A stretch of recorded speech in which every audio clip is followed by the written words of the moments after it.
Hey guys, welcome back to the channel. Little update on the Cut 50 plasma cutter.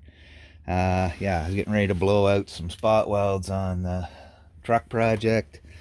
Pulled it out, plugged it in, flipped the switch, no go. So tested for power. I pulled out two different cords, tested them for power. Yeah, power, lots of power.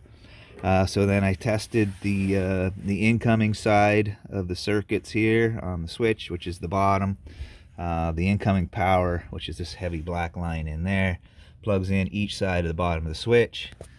These two wires here, they run to the circuit boards and capacitors down there.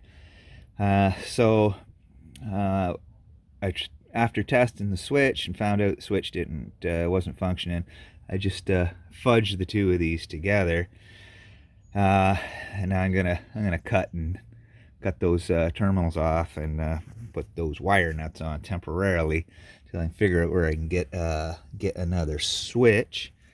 And yeah, let me give 1 second here.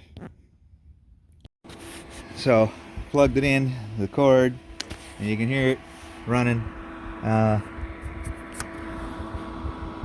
You can see the display or not. I'm not sure just what the deal is here. Yeah.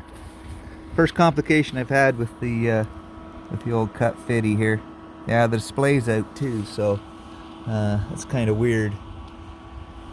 Something going on. So a couple wire nuts, black tape, twist the wires up, slap them on. It's not the best repair, but it'll do for now. Oh, and the display, yeah, that was just a loose connection on the board there. Probably for me poking and prodding around, but put the cover back on and get back in business.